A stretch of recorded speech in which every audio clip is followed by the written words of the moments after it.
Bonjour Anne. Bonjour Sophie. Merci d'avoir accepté de répondre à nos questions sur la restauration de l'église Saint-Martin. Anne, est-ce que tu peux s'il te plaît te présenter et nous expliquer comment tu es arrivée à t'occuper de la restauration de l'église Saint-Martin? Eh bien voilà, je m'appelle Anne Barancha-Carnero. J'étais responsable de la commission diocésaine d'art sacré depuis 1999 dans le diocèse de Lille. Et dans le cadre de mes fonctions au sein de la commission d'art sacré, j'ai été appelée à suivre le chantier de l'église Saint-Martin de 2010 à 2015 avec l'abbé Jean Coquet, qui était curé, et le maire Régis Cauche, qui a été vraiment acteur dans cette rénovation, puisque c'est lui qui a décidé aussi de faire rénover entièrement l'église. Je suis toujours paroissienne de la paroisse de l'Épiphanie. Donc cette église Saint-Martin me tenait beaucoup à cœur. Et ensuite, de par ma mission dans le diocèse, j'ai vraiment eu envie de m'investir à fond sur ce dossier qui le méritait.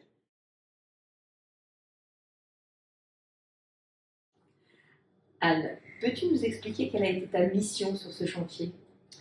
Alors, ma mission a consisté à, on va dire, exercer différentes compétences, en particulier la commission d'art sacré est souvent chargée, lors d'une restauration d'église, de recontextualiser l'église, c'est-à-dire d'abord connaître son histoire, pour savoir qui a fait les décors peints, par exemple, qui sont dans l'église, quel a été le commanditaire, qui a travaillé sur ces décors, quels sont les artistes à qui on a fait appel, et puis aussi comprendre l'iconographie, c'est-à-dire comprendre ce que nous avons devant les yeux, qui parle de l'histoire sainte, qui parle du Christ, de la vie du Christ, mais aussi de la vie de la Vierge Marie, de la légende Sigismond de Croix aussi.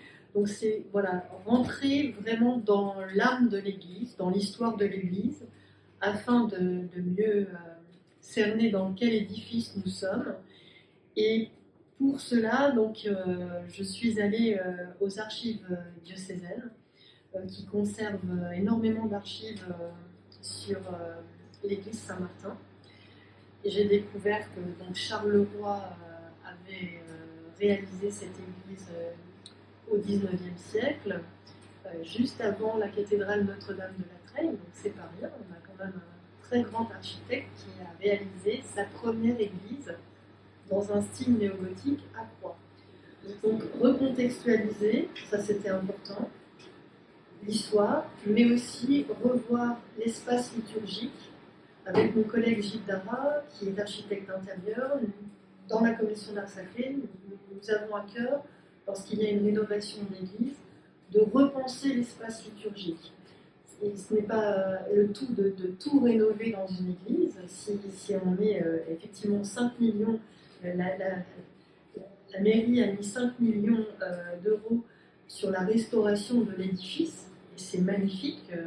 Je rends hommage à monsieur le maire, d'abord Régis Cauche, qui a mis toute cette énergie pour la restaurer, mais c'était important aussi que l'Église, le diocèse, reconfigure l'espace liturgique pour que les paroissiens puissent, les fidèles, se réunir tous les dimanches au nom du Christ et qu'ils s'y trouvent bien pour prier, pour se rassembler, pour être en communauté autour de notre Seigneur Jésus-Christ.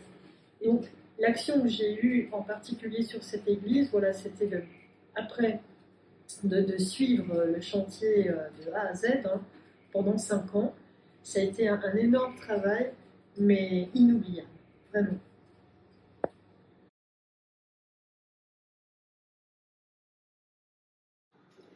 Anne, une fois la restauration terminée, votre mission s'est poursuivie à travers la promotion de l'édifice, d'une part en formant et en soutenant l'association des Amis de Saint-Martin, Et d'autre part, dans la formation des étudiants. Peux-tu nous en dire un peu plus? Oui, alors effectivement, une fois que l'église a été restaurée en 2015, je me suis dit qu'en fait, tout ce que j'avais trouvé dans les archives, que j'avais dépouillé, les sources différentes, je me suis dit, je ne peux pas garder ce savoir uniquement pour moi, ça n'a pas de sens. Comme il y avait une association à l'époque qui s'était créée des Amis de Saint-Martin, j'ai trouvé là des membres très dynamiques, très actifs et avec une soif d'apprendre extraordinaire. Il y a eu d'abord des petites conférences avec des diaporamas, et puis j'ai transmis des sources écrites aussi avec une chronologie pour que tout le monde se retrouve, replace un petit peu ses repères dans le temps. Ensuite, j'ai réalisé des visites dans l'église avec eux pour leur apprendre un petit peu comment on pouvait faire un circuit en fait dans l'église pour guider le visiteur, le paroissien, etc. Ils sont devenus voilà, des passeurs de savoir et puis ils ont guidé depuis 2015 énormément de groupes. Donc c'est formidable avec en particulier la dernière exposition qu'ils ont réalisée aux Journées du patrimoine et qu'on peut voir aussi ces temps-ci, jour d'anniversaire de la restauration. Quant aux étudiants que j'accompagnais, les étudiants en Master 2 de Lille 3 et les étudiants de la Cato, de l'Université catholique aussi en Master 2, chaque année, j'avais plusieurs églises à leur montrer dans le diocèse et je choisissais délibérément de prendre comme église l'exemple de l'église Saint-Martin pour sa restauration tout à fait exemplaire. Et pas seulement la restauration, je restais pour ce qui était des étudiants de l'U3 dans le cadre de la laïcité. Je n'étais pas là pour être prosélyte, mais pour les conduire dans l'église, pour leur donner des clés de lecture. À quoi sert une église? Quelle est sa fonction première? Comprendre qu'on est dans un lieu saint, n'est pas un musée, mais qu'il est avant tout habité par des pierres vivantes, que sont les paroissiens, les prêtres, les diacres, etc. Et qu'ils comprennent l'usage d'un autel, par exemple. À quoi sert un ambon, le lieu où on va proclamer la parole de Dieu? À quoi sert le siège de présidence, le crucifix, de ce qui est pour les croyants la foi? Mais leur expliquer, donner vraiment un sens aux formes qu'ils voient en fait. Donc ça, c'était vraiment un travail que j'aimais beaucoup faire à leur côté. Et je crois que c'est vraiment important de continuer à transmettre dès qu'on peut son savoir pour ouvrir un regard plus largement en fait.